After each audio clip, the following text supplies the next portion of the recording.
Hello dear friends, HS education corner में आपका बहुत बहुत स्वागत है। हमने जो है फर्स्ट वीडियो में क्लॉथिंग टेक्सटाइल का इंट्रोडक्शन और रेशो का वर्गीकरण बता दिया है। अगर आपने वो वीडियो नहीं देखा है तो प्लीज़ जाकर के आप पहले वो वीडियो देख लीजिए, क्योंकि हमें रेशो के वर्गीकरण को जानना बहुत ही आवश्यक है, तभी हम जाकर के आगे के चैप्टर को सीक्वेंस बाय सीखते चलेंगे। तो आज के वीडियो में हम आपको पहला जो है रेशा बताएंगे, कॉटन। आज हम आपको कपास के बारे में, पूरा कपास का इतिहास बताएंगे और कपास के बारे में चर्चा करेंगे। तो अभी तक आपने कपास के बारे में बहुत कुछ पढ़ा होगा, बहुत कुछ सुना होगा, लेकिन यहाँ पे हम मुख्य मुख्य बिंदुओं पर चर्चा करेंगे जहाँ से हमारे एग्जाम में क्वेश्चन पूछ जाते हैं। सिर्फ पॉइंट टू पॉइंट हम जो है यहाँ पर डिस्कशन करेंगे और ऐसे आप लोग अपनी कॉपी में पॉइंट टू पॉइंट नोट्स उतार लीजिएगा। तो सबसे पहले जैसे कपास को क्या कहा जाता है, हमारा पहला पॉइंट बनेगा सार्वभौमिक रेशा। सार्वभौमिक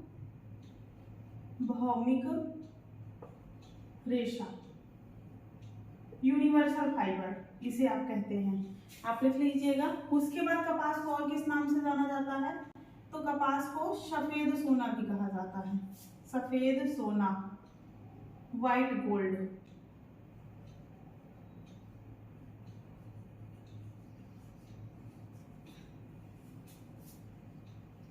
यूनिवर्सल फाइबर। और किस नाम से कपास को जाना जाता है, तो स्वास्थ्य की दृष्टि से सबसे अच्छा होता है। हमारे स्वास्थ्य की दृष्टि से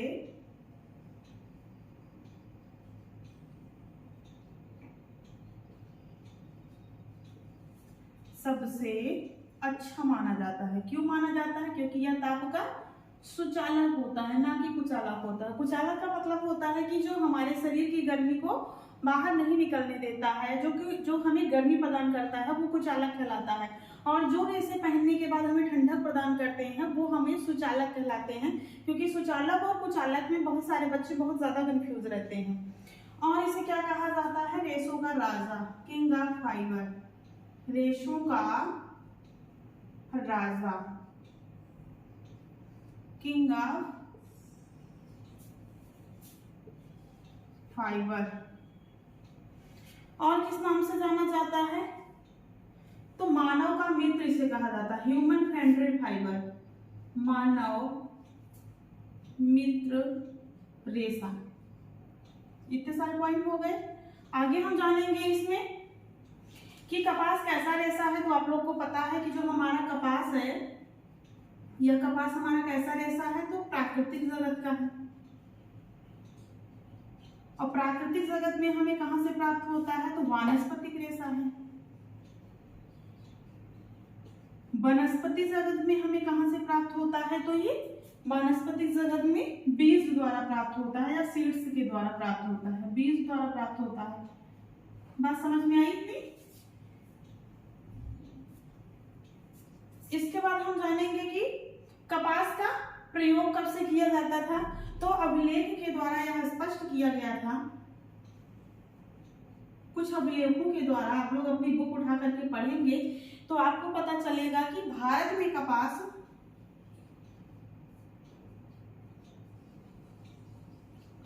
5000 ईसा पूर्व प्रयोग किया जाने लगा था। 5000 ईसा पूर्व। लेकिन कपास कपड़े के उद्देश्य से कब प्रयोग में आया, कपास कपड़े के उद्देश्य से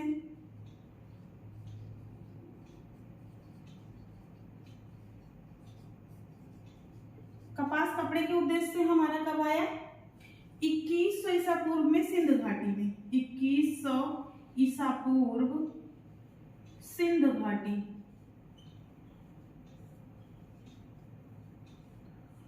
2100 ईसा पूर्व कहाँ, सिंध घाटी में। और 3500 ईसा पूर्व कहाँ, मैक्सिको में।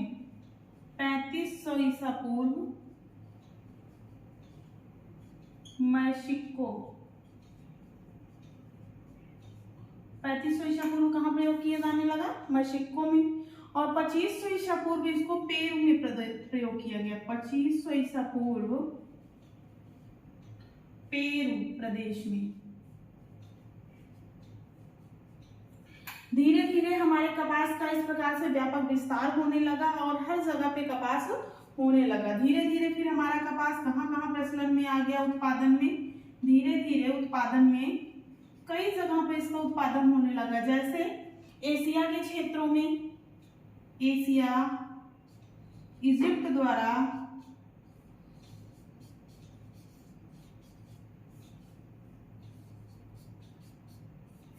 एशिया इजिप्ट द्वारा पूर्वी अफ्रीका और यूरोप में, पूर्वी अफ्रीका यूरोप देश में पाया जाने लगा।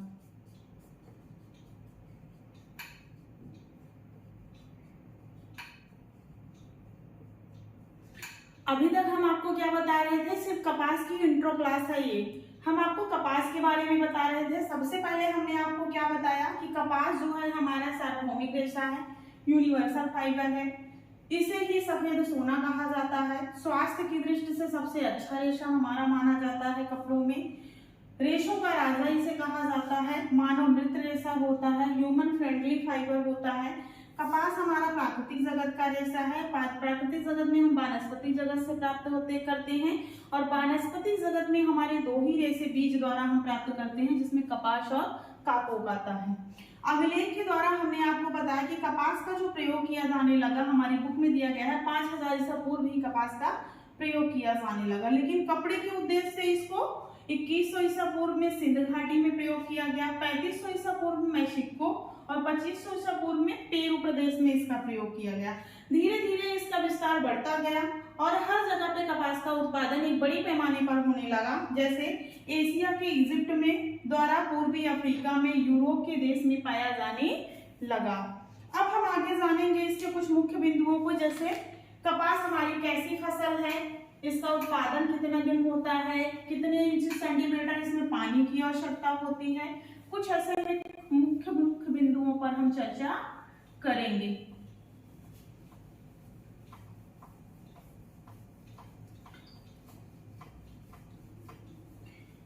तो सबसे पहले हम जानेंगे कि कपास की फसल कैसे है।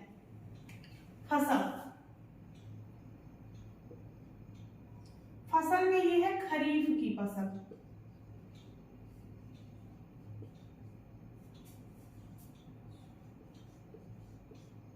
फसल में कैसी है, खरीफ की फसल।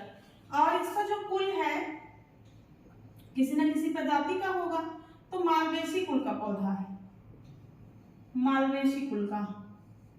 आगे हम क्या जानेंगे, जलवायु कैसे इसमें जरूरत होती है। जलवायु उष्ण कटिबंधीय। ऐसे आप पॉइंट वाइज इसे नोट कर लीजिएगा, आपके लिए इजीली आसानी रहेगी याद करने में। और हमने अपना नोट्स ऐसे ही बनाया हुआ है। जन्मदाता देश इसका कौन है, जन्मदाता देश भारत। जब हम पॉइंट में लिखते हैं तो वो चीजें हमें ज्यादा दिन तक याद रहती है और हम उसको पढ़ने में बोरियत नहीं महसूस करते हैं, और अगर थ्योरेटिकल लिख लेते हैं तो बोरियत महसूस होती है। भारत में ये नया डाटा है, 2024 में सबसे ज्यादा इसका उत्पादन हो रहा है।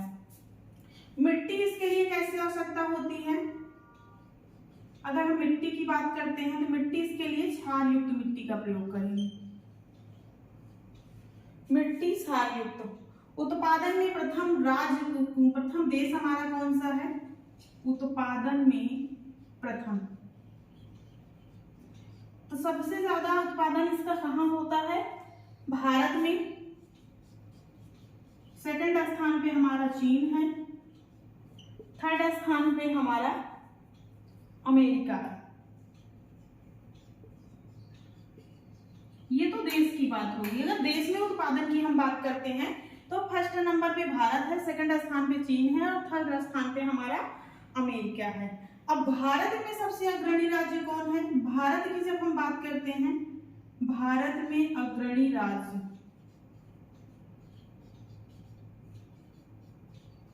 जब हम भारत की बात करते हैं तो इसका सबसे ज्यादा उत्पादन हमारे महाराष्ट्र में होता है। सेकंड स्थान पे हमारा गुजरात है और तीसरे स्थान पे हमारा तेलंगाना।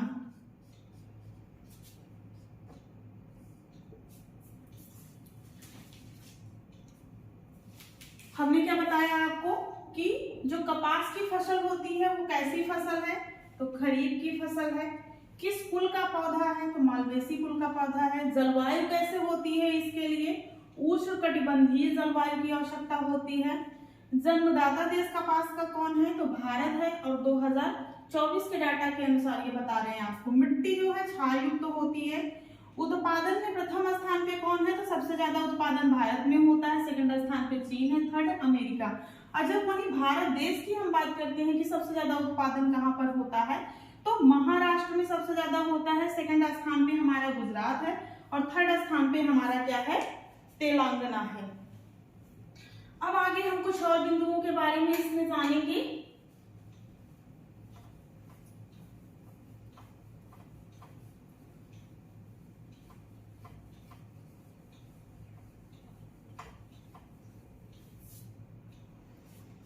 जैसे सबसे पहले हम जानेंगे कि रेशों की लंबाई कितनी होती है। रेशों की लंबाई, इसमें आपको कई सारे बुक में बहुत सारे डिफरेंस मिलेंगे, लेकिन हम लंबाई जो है अपने ऑप्शन के अनुसार कंसीडर करते हैं। तो जो रेशों की लंबाई होती है वो लगभग आधे इंच से लेकर के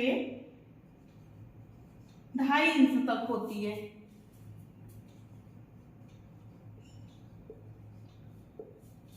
पौधों की लंबाई की बात करते हैं फिर। अब रेशों की लंबाई हो गई है तो पौधे भी तो इसमें कुछ होते हैं। पौधों की लंबाई, जब हम इसके पौधे की लंबाई करते हैं तो इसके पौधे 2-3 प्रजातियों में पाए जाते हैं। कुछ छोटे होते हैं, कुछ बड़े होते हैं।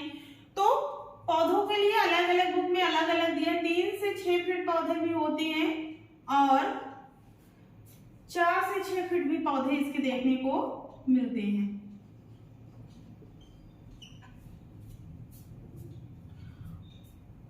इसमें प्रधानता किसकी होती है, तो सभी को पता है सेलुलोज जगत का रेशा है। तो कभी कभी आता भी है कि इसका वानस्पतिक नाम क्या है। वैसे तो इसका वानस्पतिक नाम गोसिपियम होता है, लेकिन सेलुलोज की प्रधानता होती है। तो कभी कभी ऑप्शन में सेलुलोज ही दिया रहता है। सेलुलोज प्रधानता किसकी होती है, सेलुलोज की। कितने दिन में यह तैयार होता है, समय कितना लगता है इसको तैयार होने में, तो 200 दिन या 1 वर्ष कह सकते हैं। 200 दिन या इसकी फसल तैयार होने में 1 वर्ष का समय लगता है। वानस्पतिक नाम की इसके बात करेंगे। वानस्पतिक नाम, इसका वानस्पतिक नाम क्या है, गोसिपियम। गोसिपियम। उसके बाद जो है वर्षा कितनी जरूरत होती है कपास के लिए, वर्षा की जरूरत होती है 30 से 38 सेंटीमीटर वर्षा, 30 से 38 सेंटीमीटर। फूल इसमें कैसे निकलते हैं, अगर इसके फूल की हम बात कर ले तो कपास के पौधे आप लोग गांव में भी देखे होंगे, क्रीम सफेद रंग के फूल होते हैं। रेड कलर भी, कहीं कहीं हल्का गुलाबी भी देकर। ये जो क्रीम सफेद रंग के फूल होते हैं कुछ दिन बाद इनका कलर परिवर्तित हो जाता है, और परिवर्तित होकर के इनका जो कलर हो जाता है वो बड़ा ही प्यारा और सुंदर हो जाता है। गुलाबी और बैंगनी कलर के हो जाते हैं, गुलाबी या हल्का बैंगनी।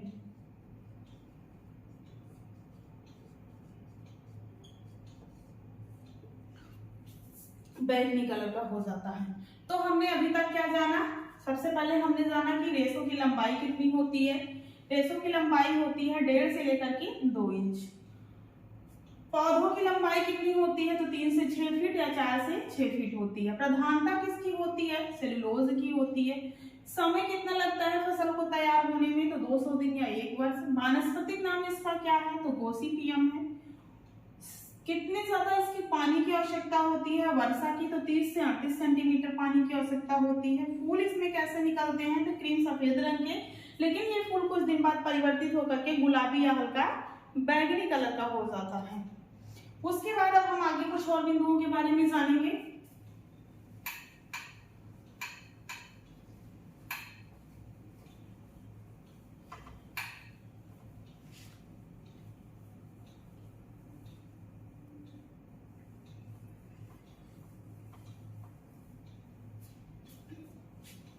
जैसे कपास को अंग्रेजी में क्या कहा जाता है, तो आप सबको पता है, जिसे हम क्या कहते हैं, कॉटन कहते हैं। ये कॉटन शब्द किसी से लिया गया है, तो कॉटन अरेबिक लैंग्वेज है। अरेबिक में इसका क्या है, कोटोन। कोटोन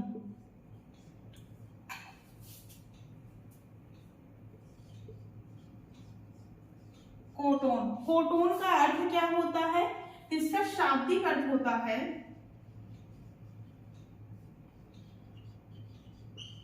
शाब्दिक अर्थ इसका होता है कि जीवित देश में पाया जाने वाला पौधा।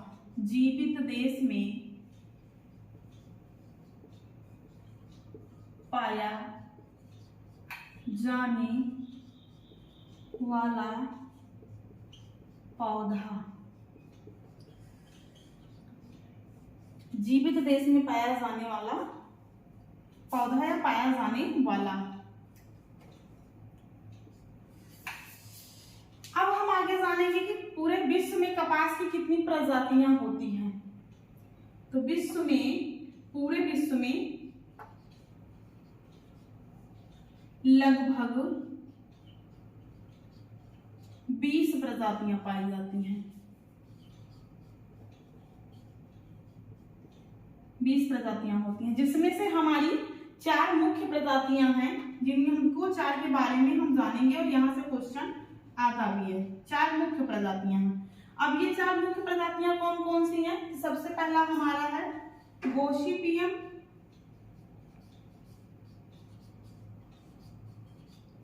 हिरसुटम। ये गोसिपियम हिरसुटम की जो कपास होती है, ये कहाँ पाई जाती है? तो इसे अपलैंड कॉटन के भी नाम से जाना जाता है। Upland cotton, upland cotton. और ये पाई कहाँ जाती है? तो ये होती है हमारे अमेरिका में। कहाँ होती है? अमेरिका में, जिसे न्यू वर्ल्ड कॉटन भी कहा जाता है। और इसी का एक नया नाम है न्यू वर्ल्ड कॉटन।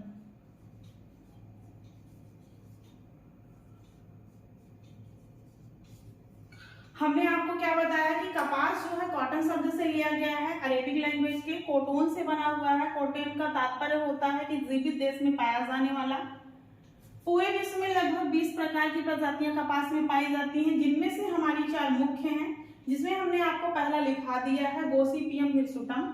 इसे अपलैंड कॉटन के भी नाम से जाना जाता है। और यह मुख्य फसल कहाँ की है? तो अमेरिका की है, जिसे न्यू वर्ल्ड कॉटन के नाम से भी जाना जाता है।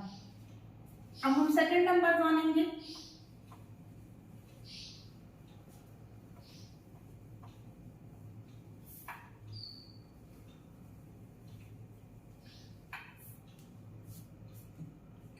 सेकंड नंबर है गोसिपियम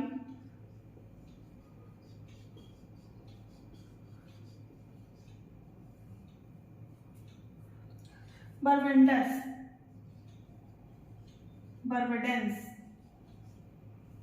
गोसिपियम बर्बडेंस ये कहाँ पाई जाती है? तो ये हमारा सबसे लंबा रेशा होता है। सबसे लंबा रेशा, ये सबसे लंबा रेशा होता है। इसे लैंड कॉटन भी कहा जाता है। इसे सी आइसलैंड कॉटन कहा जाता है। यह पाया कहाँ जाता है? न्यू वर्ल्ड कॉटन के नाम से इसे भी जाना जाता है। न्यू वर्ल्ड के नाम से, न्यू वर्ल्ड कॉटन के नाम से इसे भी जाना जाता है। और ये नेट में पूछा जाता है, ना कि हमारा टीजीटी और पीजीटी में। तीसरा हमारा है गोसिपियम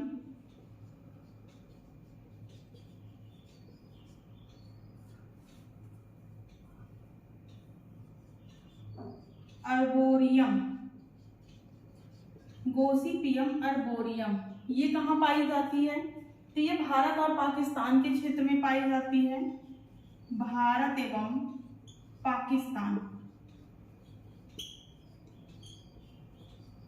भारत एवं पाकिस्तान के क्षेत्रों में पाई जाती है और इसे ट्री कॉटन या ओल्ड वर्ड कॉटन कहा जाता है। ट्री कॉटन या old word cotton, old word cotton के नाम से जाना जाता है। उसके बाद हमारा चौथा है गोसिपियम हार्वेशियम। गोसिपियम हार्वेशियम, गोसिपियम हार्वेशियम ये कहाँ पाई जाती है? तो अफ्रीका के क्षेत्रों में पाई जाती है।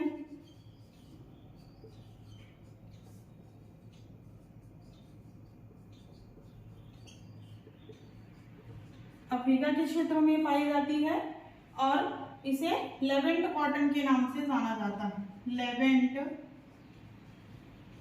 कॉटन,